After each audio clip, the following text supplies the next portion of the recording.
Casapreco, l'entreprise ghanéenne de fabrication de boissons, accélère sa production. La société est l'une des premières entreprises du pays à exporter vers l'Afrique du Sud en vertu du nouvel accord commercial. C'est un grand moment car l'entreprise a lutté pour pénétrer les marchés de l'Afrique de l'Est et de l'Afrique australe dans le passé. Si vous regardez l'Afrique du Sud, ils ont aussi un bloc SADEC et ils ont des systèmes de quotas qui vous empêchent d'y entrer. C'était très difficile pour nous. Avec l'introduction de la FCFTA, si tous les coulées d'étranglement et systèmes de quotas sont enlevés, nous améliorerons notre volume encore plus qu'auparavant et nous aurons une occasion plus claire de positionner nos produits et notre marque sur le marché pour soutenir la concurrence. La zone continentale de libre-échange vise à éliminer les obstacles au commerce et à libérer le potentiel économique de l'Afrique. L'espoir est qu'elle conduira à une croissance totale du PIB de 3 000 milliards de dollars. Pays le plus peuplé d'Afrique, le Nigeria est l'une des plus grandes destinations des exportations de cette entreprise. Lorsque le pays a fermé ses frontières terrestres au Bénin en 2019, ce qui a duré plus d'un an pour vérifier la contrebande des marchandises, Casapreco a dit avoir perdu plus de 2 millions de dollars. L'effet de débordement de l'action du Nigeria a conduit à un différend commercial avec le Ghana qui a entraîné la fermeture de magasins de détaillants nigérians à Accra.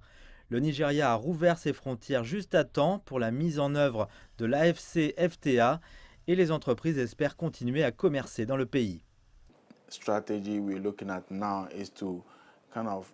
La stratégie clé que nous envisageons actuellement est de toujours exporter directement vers le marché. De plus, nous envisageons l'avenir où nous pourrons établir un partenariat conjoint pour commencer à produire au Nigeria. Jusqu'à présent, 34 pays africains ont scellé le pacte et sont prêts à commercer entre eux. La zone de libre-échange va réduire les droits de douane sur 90% des biens et services afin de stimuler le commerce intra-africain.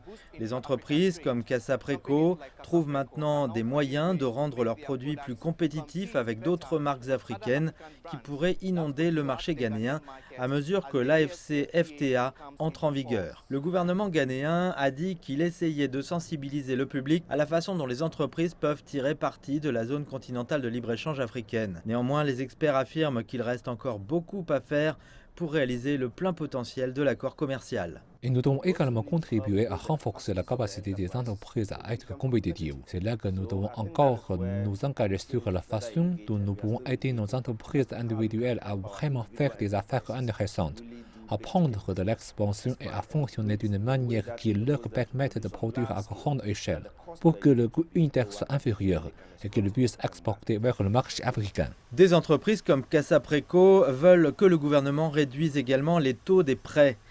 Elles disent que cela peut les aider à réduire le coût de leurs produits afin de mieux concurrencer les autres marques étrangères. Pour l'instant cependant, ils espèrent que l'AFCFTA contribuera à conduire le changement dans la façon dont les Africains font du commerce entre eux.